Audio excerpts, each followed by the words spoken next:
So thanks. And then what we'll do is go on then to the public comment period. I think we have 7, if I can count, 8 actually public commenters. So just as a reminder to the those who are commenting that you have 5 minutes for your comments. There's actually a light system. I've been giving a 30-second remaining warning, and there is no need to sprint to the podium and back.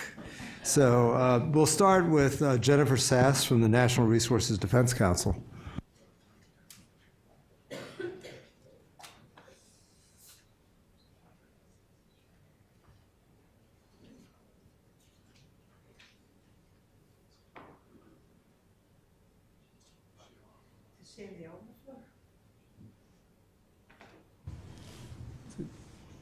Just to check again, Jennifer Sass from the National Resources Defense Council was signed as our first commenter yesterday. We had somebody who was in the overflow room. So we'll go on, and Jennifer, if you're here and in the overflow room, then come in. Okay. Next, then, we'll move to Jennifer McPartland from the Environmental Defense Fund.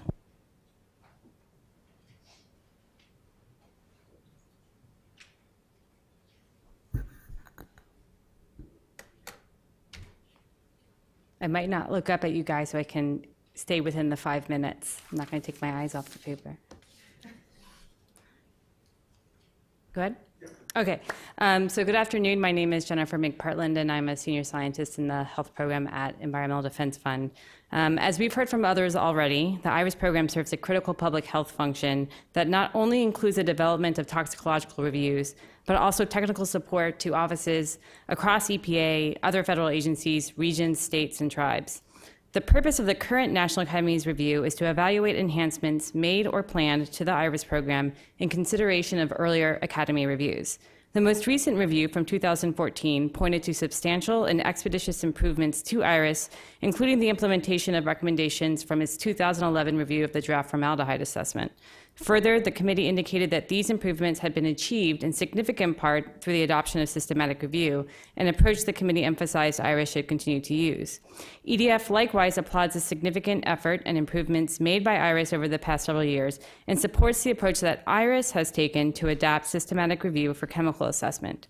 Born out of the clinical sciences, systematic review employs structured approaches to evidence identification, evaluation, and synthesis in a manner that promotes scientific rigor, consistency, transparency, objectivity, and reduction of bias. Indeed, systematic review transformed the field of medicine, serving today as the method for evaluating the effectiveness of interventions and diagnostic tools. Prominent systematic review methods in medicine, particularly Cochrane and GRADE, have been shaped and refined over several decades based on empirical evidence and experience in application. Appropriately, leading systematic review approaches that have emerged in environmental health, including the UCSF Navigation Guide and the National Toxicology Program's literature-based reviews, have modeled themselves from these methods.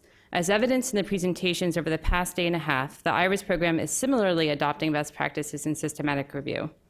Notably, this transformation is occurring under the leadership of Dr. Christina Thayer, who for the past several years has been spearheading the uptake of systematic review for chemical assessment in the federal government.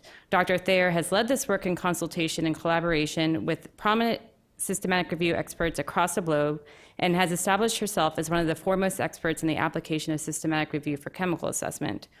As interest and enthusiasm for systematic review grows, it is critical that its core principles and strictures remain intact. The worst, most dangerous, and unfortunate potentiality would be for EPA or other federal agencies to advance chemical assessment approaches under the guise of systematic review that are simply just reincarnations of outdated approaches to chemical assessment, such as those oriented around the presumed superiority of guideline studies. And there are indications that this is starting to happen in other parts of the agency, which is quite unfortunate. These types of outdated methodologies are significantly limiting in their consideration of scientific evidence and undermine the use of best available science. IRIS is a forward-looking program. It is taking a leadership role in the field, bravely, boldly, and deliberately tackling challenging issues, such as how to evaluate and integrate mechanistic information in a systematic review. paradigm. Catherine Gibbons demonstrated specific examples of how the program is doing that yesterday, and I have no doubt that IRIS will be at the forefront of developing approaches and tools to further the consideration of mechanistic information and chemical assessment in a manner that is protective of public health, including susceptible subpopulations, and not in a manner that is reductionist and constraining, such as organizing an assessment around a mode of action framework. Two final points. On occasion, there have been concerns raised around the length of time and resource requirements associated with systematic review. While opinions may differ here, it is clear that the IRIS program is making significant investments in specialized software tools to facilitate and make more efficient the application of systematic review. Such tools are also enormously helpful when updating chemical assessments, allowing reviewers to easily add new studies and determine what, if any, effect such information has on the body of evidence and conclusions previously drawn. Finally, it is absolutely critical that the IRIS program be adequately resourced and afforded opportunities to educate others within and outside the agency on systematic review methods it is developing. IRIS can only accomplish its core responsibilities, support stakeholder needs, and provide training as an independent scientific program within the Office of Research and Development. It has been a pleasure to learn about how the IRIS program has been working to advance the science of chemical assessment over the past day and a half, and I thank the committee for the opportunity to comment. Okay. Thank you very much.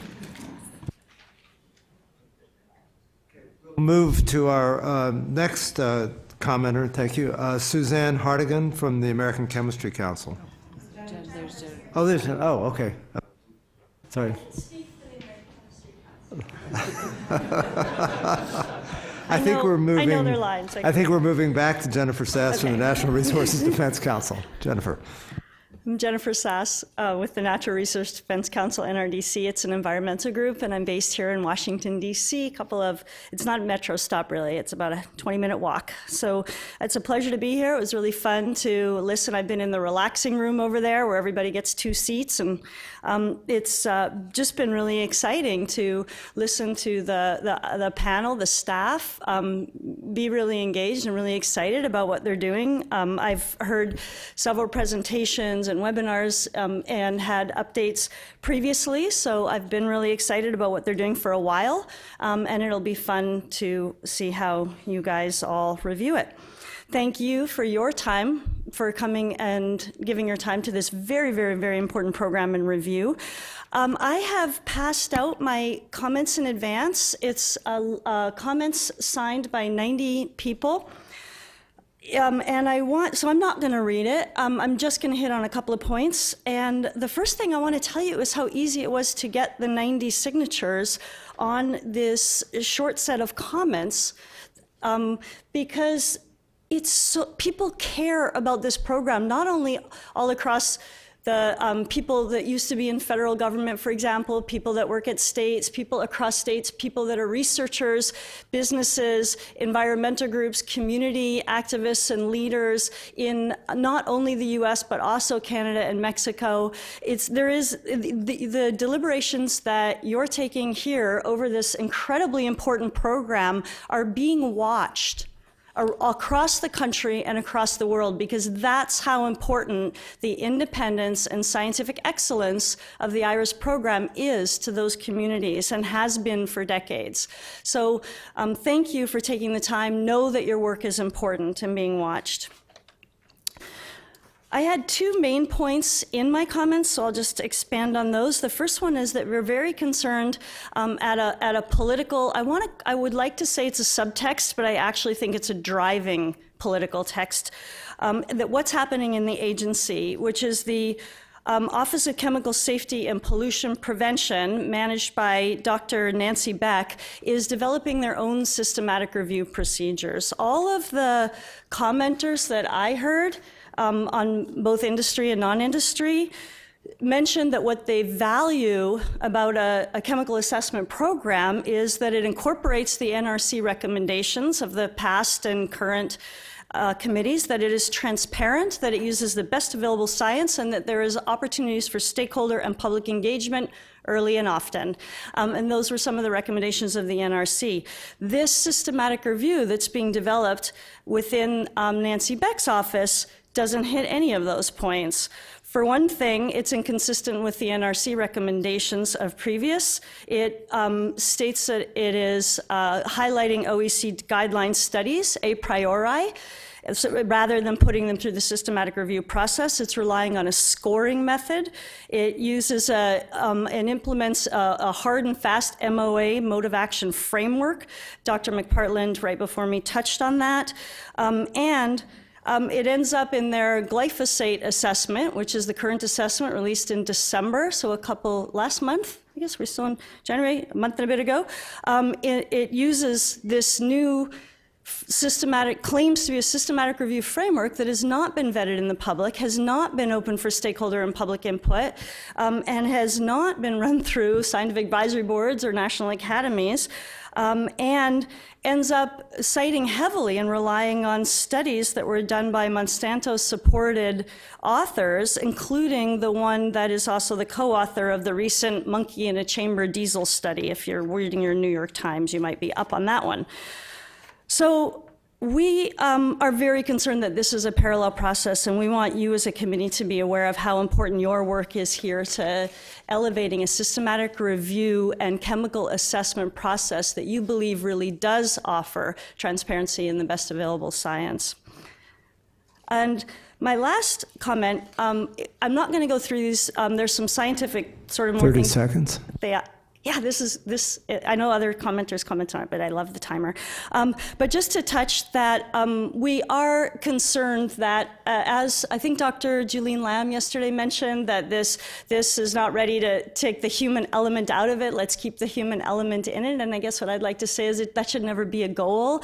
I thought also that Dr. Broussard, who spoke an hour ago, gave an example where he said, sometimes you look at all the studies and one will elevate to you above the other. So I guess I want to encourage keeping the feeling of the science by the experts and the biology in the process. Thank you. Okay, thank you. All right. Our next speaker, I guess we're going to go back to the real Suzanne Hartigan from the American Chemistry Council. Is that right? Yes. Yeah.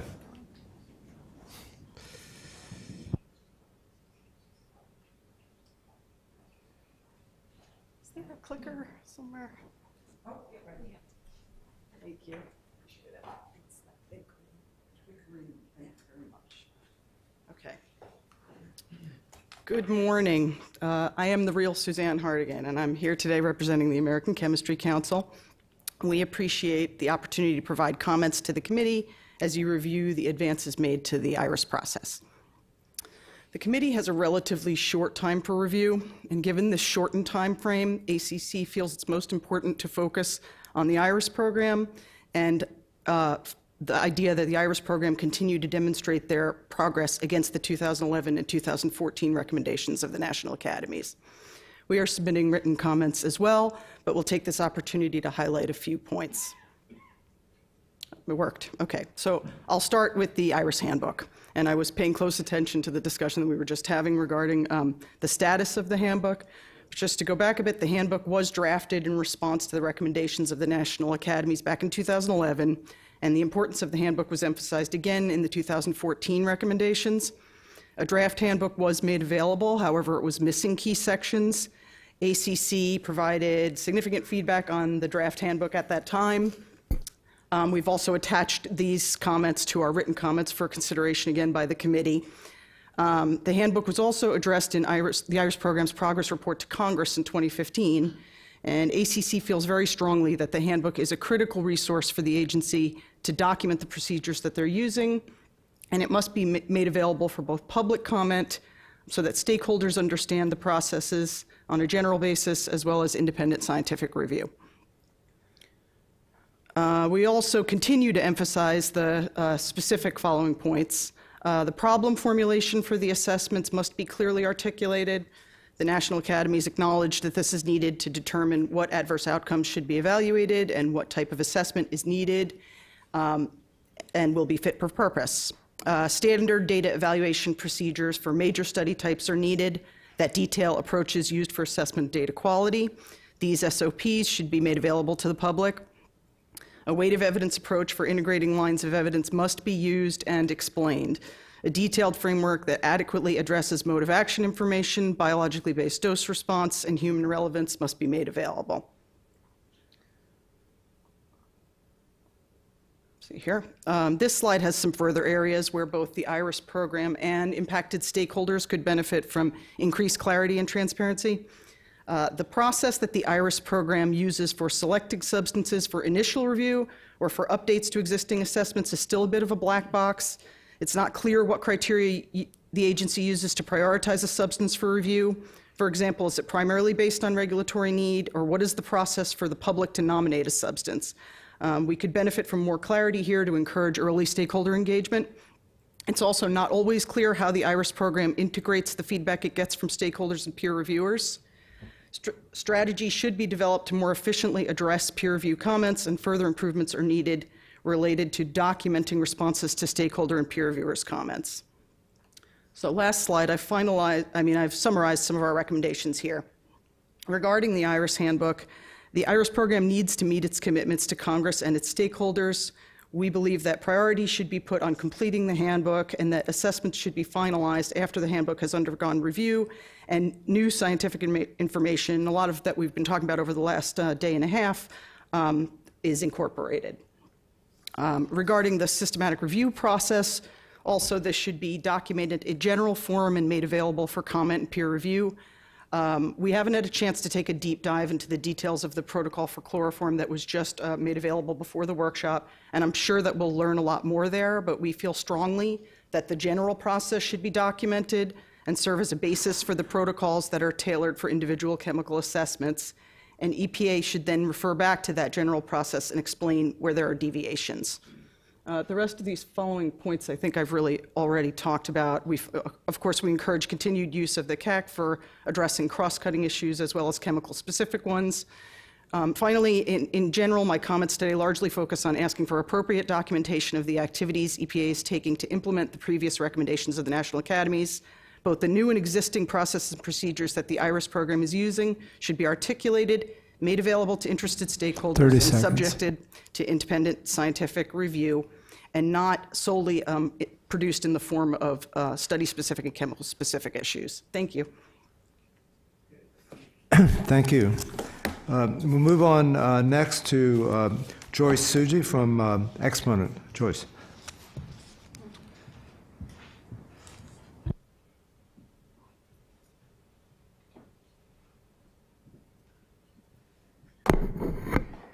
Thank you very much. As a peer reviewer of the NRC formaldehyde and IRIS reports, and from conducting risk assessments of chemicals for industry, governments, and private citizens, I have a really high interest in the improvements of IRIS. Thank you. My comments are my own and are not on behalf of anyone but myself today. Given concerns about the efficiencies, I think much insight can be gained by reviewing or first looking at peer-reviewed published review articles and reports, particularly for complex, well-studied chemicals. Reviews on chemicals such as those published by the National Academies are written or reviewed by a panel of experts and receive much more extensive peer review than even published scientific journal articles. Agencies such as Health Canada also have chemical reviews. EPA must still conduct their own analysis of the primary studies, but much knowledge can be gained from reviews on key issues being discussed in the literature without having to discover everything de novo. In addition, some of the important factors affecting a chemical's assessment or underlying individual susceptibilities may not be found by searching on purely the chemical's name because of conditions and biological factors that may not have been considered in the primary studies. Such knowledge is necessary to completely understand the influences of confounding factors or study methodology issues. Multiple studies with the same result because of a lack of consideration for a confounding factor or key methodological issues does not constitute strong scientific evidence of a causal relationship. Regarding risk of bias, bias can come from many sources. The NRC IRIS report mentions bias from industry-funded studies based on the pharmaceutical literature.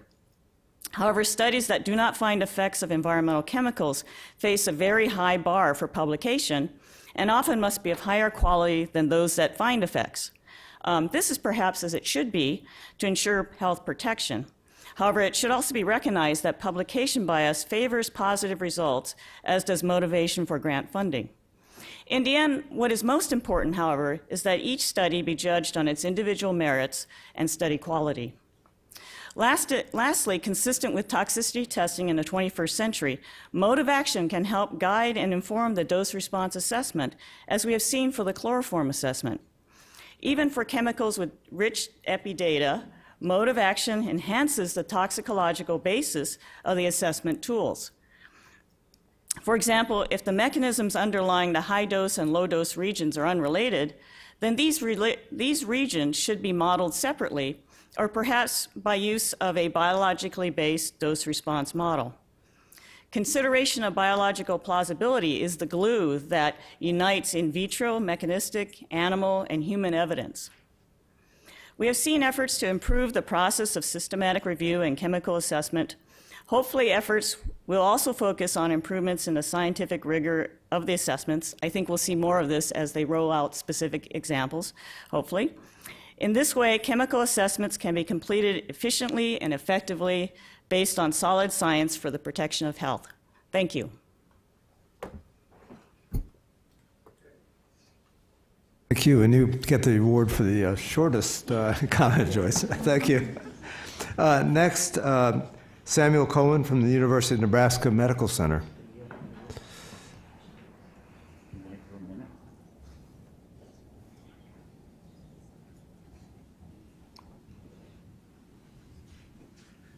Good morning. My name is Sam Cohn. I'm here representing myself, and I'm here on my own dime.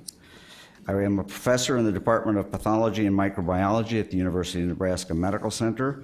My research is funded by NIH, by industry, and by foundations.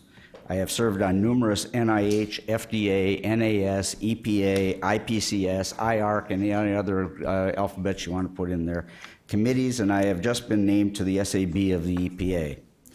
I do human surgical pathology and basic research in toxicology and carcinogenesis. I also serve on the FEMA expert panel, which is the GRAS evaluation body for flavor ingredients, so I am very familiar with the risk assessment process. The reason we are here today is not because IRIS has been doing assessments well. It's because NAS and others over the years have identified numerous deficiencies that culminated in the infamous formaldehyde report about 6, 7, 8 years ago. The issues basically came down to transparency and scientific expertise. As we've seen over the last few days, systematic review addresses the transparency, and there have been significant improvements in that, particularly due to the enthusiasm and passion that Chris has brought to this effort. But that is process. We also saw this morning that they are making considerable progress in the quantitative aspects of the process. However, I am concerned about the scientific quality and expertise that is in the process. In reviewing a study, one needs to know what the quality issues are. Evaluation of risk of bias is only part of the process. The criteria that are set for this will depend on the scientific expertise of those setting the criteria and evaluating the criteria. Science is undergoing a crisis, as we heard this morning, regarding reproducibility. How will IRIS address this issue, especially when it's reviewing the various publications? The other part of a scientific evaluation is having the expertise to be able to understand the scientific and methodological issues involved with a study. This is a deep concern to me. As an example, I was involved with the recent IRIS presentation of their assessments of TBA and ETBE to the CAC a few months ago, as we also heard from another speaker this morning. I also was designated by the NAS as an expert to review a previous draft about a year earlier in June 2016. I and others at that 2016 review identified a major flaw in the IRIS assessment related to a serious misunderstanding of the histopathology in the NTP short-term and 2-year bioassays. In response to that advice to seek pathology expertise, they consulted a statistician. The NTP study was done by GLP, so it was a very well done study and would score excellent by systematic review. form the basis for hazard identification, since there are very few human studies. The NTP report specifically addressed the critical issue about this pathology. IRIS apparently didn't have the expertise to properly evaluate that report. Several members of the CAC that heard this report recently agreed with me, and I think that they're due to give their final report in a month or two. One of the recommendations of a previous NAS committee is for IRIS to seek outside expertise, even having NAS name some appropriate experts, such I was for TBA. IRIS needs to listen to the advice of these experts. Mode of action or mechanistic information, if available, is of great importance in interpreting the epidemiology and animal hazard identification studies, and especially for providing guidance for a dose response and quantitation. Others have already addressed this issue, so I won't belabor it. The staff has indicated that systematic review of mechanistic studies is difficult. I agree. But proper scientific evaluation of these studies is essential if we're going to understand how to interpret the epidemiology, the animal studies, the in vitro 30 studies. seconds. It provides rigorous, I encourage them to use the MOA human relevance framework that other parts of EPA have long used, and Dr. Gibson mentioned yesterday morning. As Dr. Badahori described, IRIS does not have all the necessary expertise. I'm glad to see that you're seeking some outside experts, particularly within the government, but I encourage you to seek expertise also from academics and from industry. Yes, industry. Can you imagine, for example, doing an evaluation on melamine without seeking the expertise of George Daston? Almost done. I applaud the efforts of IRIS in making the progress that you're making, but I think that the focus on the science, in addition to the process, is essential. Thank you. Okay, thank you. We'll move on to our next commenter, Faye Grell from the Halogenated Solvents Industry Alliance.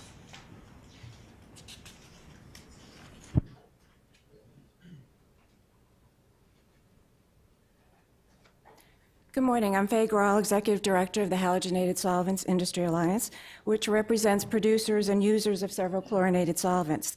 I'd like to endorse the Academy's efforts to improve the IRIS process, and I'm encouraged by the discussions of the past 2 days. The generation of toxicity criteria is a critical component of IRIS, as these hazard values are widely used not only in the evaluation of potential risk to human health, but also in evaluating the need for and the level of risk mitigation. Accordingly, these criteria need to have the confidence of both the regulated community and the general public. To ensure that confidence, the criteria must be based on the best available science. HSIA is in a unique position to comment on the IRIS process, as all 3 of our mission chemicals have been through the process itself. An area of particular concern to us is the selection and interpretation of studies used in the development of toxicity criteria. I'd like to use our experience with TCE as an example of that. Particularly the process used to develop the reference air concentration, or RFC. HSI is convinced that it does not represent the best available science. EPA selected 2 principal studies and 1 supporting study to derive the RFC. None of the 3 studies was an inhalation study, and the 2 principal studies were drinking water studies. One of the studies, conducted at the University of Arizona, reported a variety of cardiovascular defects in fetuses from rats exposed to TCE in drinking water. That study has been, and continues to be, the object of severe criticism from the scientific community due to issues such as lack of controls, use of different vehicles and treatment groups, and statistical evaluation. This study, in fact, received so much attention because its results were in stark contrast to the results from 2 EPA guideline studies, which found no TCE-related cardiovascular damage. An attempt to replicate the University of Arizona study, sponsored by my organization, revealed how difficult it is to conduct a bulletproof drinking water study with a volatile chemical like TCE, even for a commercial testing lab experienced in doing so. We remain skeptical that an academic lab could adequately address these problems 2 decades ago. A very timely article by Wyckoff et al. In the International Journal of Toxicology used the NTP's Office of Health Assessment and Translation's risk of bias tool to evaluate the relationship between TCE and heart defects. 12 animal studies provided the evidence base for their evaluation, and I quote from their study, "There is a very high level of confidence in the evidence base supporting a lack of association between inhalation of TCE and congenital heart defects." In discussing their results, they concluded that, quote, "It is explained by high risk of performance detection, selection, and statistical bias." The results from an HSAA FOA request revealed an additional troubling example of apparent bias. Communications between EPA and the principal investigator of the study show that EPA collaborated with the investigator in the publication of a 2014 erratum designed to counteract public criticism of the study. The real-world impact of EPA's TCE RFC cannot be overstated, adding to the importance of correcting deficiencies in the way it was developed. The value has been the driver of 2 proposed EPA bans on TCE uses and has been adopted by states and EPA regions as the cleanup value for sites where there is TCE vapor intrusion.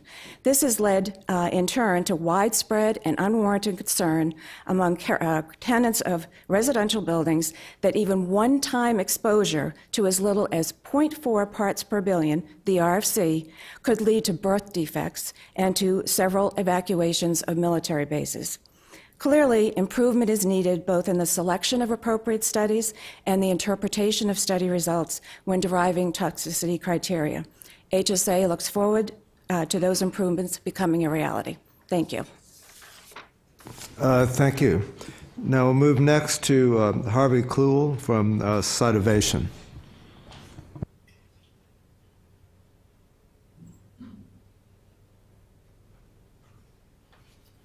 Good morning.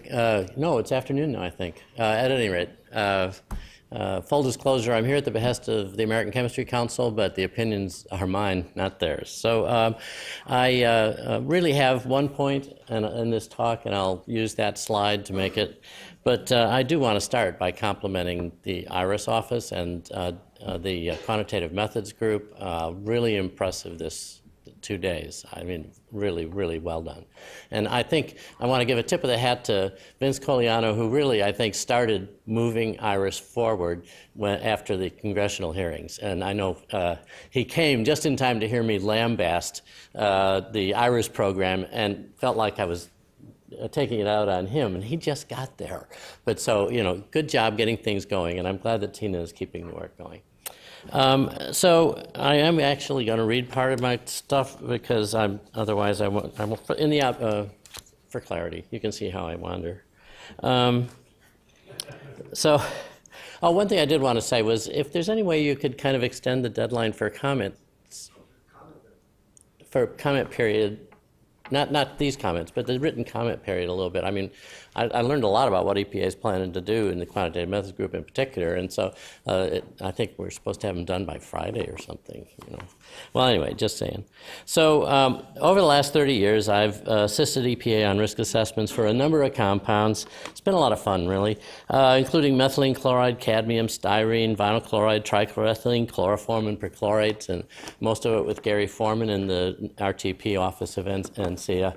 And I really treasure the interactions I've had. So I believe in the need for a good IRIS program.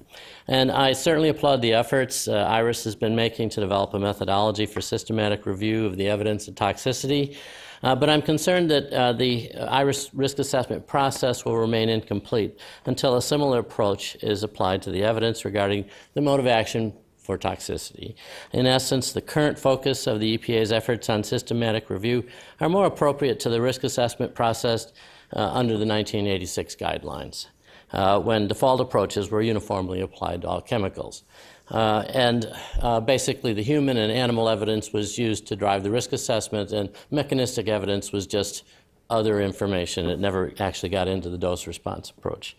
But in the 1990s, under the leadership of William Farland, The EPA began the development of a new approach for conducting cancer risk assessments that was anchored in the notion of a chemical's mode of action for carcinogenicity.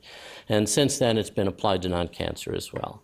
The new EPA cancer guidelines, that's 2005 new, describe a process for the review and interpretation of mode of action information to make qualitative decisions about the most appropriate risk assessment approach. And this is actually a figure from a paper that Mel Anderson and I wrote on trichloroethylene back in 2004, when we were really excited about the notion of a mode of action directed risk assessment. So you gather all the information on toxicity, and the next step is to figure out what is this chemical doing in all these different, you're going to have multiple mode of actions for different endpoints, but the point is you have to sort out what is the mode of action in order to know whether you need to be looking at the chemical itself or its metabolite, and to select the risk assessment approach.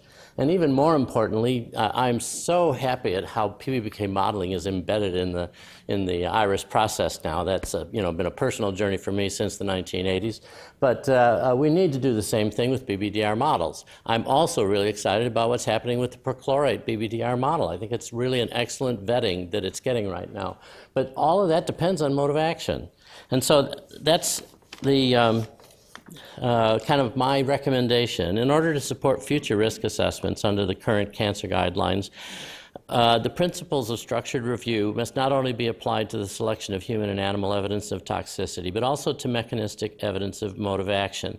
As described in the 2005 guidelines, extrapolation below the range of observation would preferably be based on a BBDR model, and the basis for such a model and the basis for evaluation would be from the same mechanistic studies that inform the mode of action. And in the absence of a model, it's still used for 30 deciding seconds. the approach.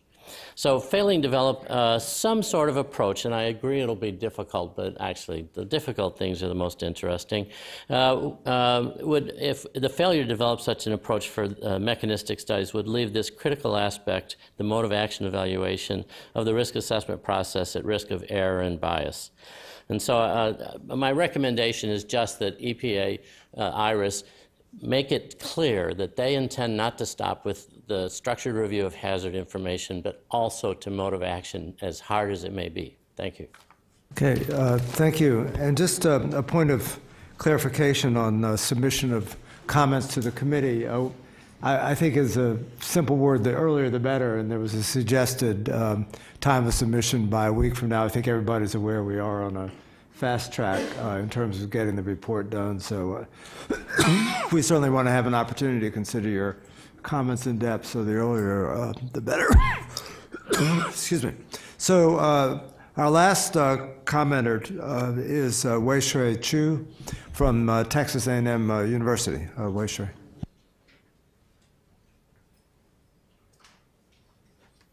Hi, I realize I'm standing between lunch and bio breaks, so I will not take the whole 5 minutes. My name is Wei-Shui Chu, and I'm a professor of veterinary integrated biosciences at Texas A&M University.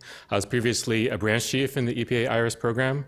I also served on the National Academies committee that authored the recent report, Application of Systematic Review Methods and an Overall Strategy for Evaluating Low-Dose Toxicity for Endocrine Active Chemicals, and I have 4 main points I'd like to highlight. First, I want to note that Texas A&M University is negotiating a memorandum of understanding with EPA, National Center for Environmental Assessment, for scientific cooperation in the area of human health risk assessment. No direct funding is associated with the MOU. Instead, it is meant to facilitate bidirectional opportunities for training and collaboration, such as student internships, engagement of students in NCA projects, or EPA staff giving guest lectures and participating in training opportunities at Texas A&M. I suggested the committee comment on the multiple benefits of establishing such academic partnerships in your report, particularly in light of the resource challenges EPA is facing.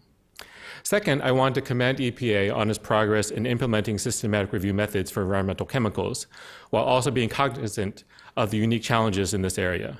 I'm extremely impressed with the advances NCEA has made in the 3 years since I left EPA.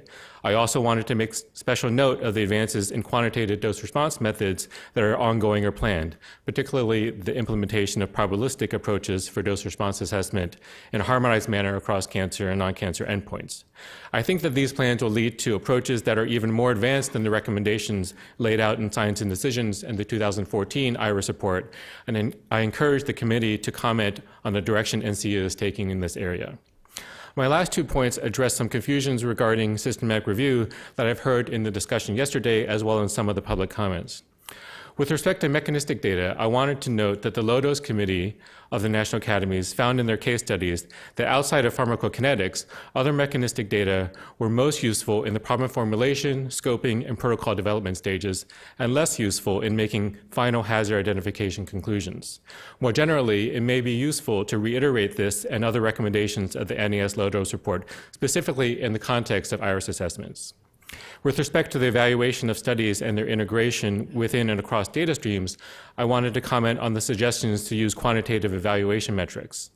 I fully support the use of meta-analysis as part of evidence integration, particularly for the purpose of informing the considerations that might increase or decrease confidence, such as precision or consistency. However, the goal of systematic review is not to remove expert judgment and come up with some mathematical formula that translates studies into hazard assessments. Rather, the goal is to make expert judgment transparent, 1, and 2, to facilitate consistent application of such expert judgment across the evidence base. In other words, systematic review is supposed to be systematic, not formulaic. Thank you for the opportunity to comment and for your service on this committee. Okay, thank you very much, Weishwei. So I think we've reached the end of the journey here for the day and a half. I think what I'd really like to do in May I just say one? You may. Very quick. Yes. And this is more sort of for my personal benefit as I try to go down this journey myself. I'm becoming allergic to that word, though. There is a lot of demand for and call, starting with the handbook, on our documenting everything, transparency, transparency. So we are very focused on right now on presenting that transparency through the documentation of our systematic review workflow on an assessment-specific basis, and we'll use our publications to do a lot of cross-assessment declaration of what we're doing, or not so much declaration, but soliciting input on where we're going. But it is really infeasible to demand that the IRIS program, that demand doesn't exist for any other program in the world, to document everything that we're doing, because even the handbook takes away the most experienced and sophisticated staff for an extreme amount of time and takes away from the resources of really being able to do. So demand to document is another way to create paralysis in the system. So I would, as you deliberate and come into some level of providing advice on how we need to expand on our efforts for transparency, some guidance on really what is really reasonable for us to document, process. Every stakeholder needs to understand everything we're doing and have the opportunity on every step of the way, but yet we must still put out 20 assessments in a short time frame. So some advice on that space. Perhaps you could do Iris, the reality show, and I love it!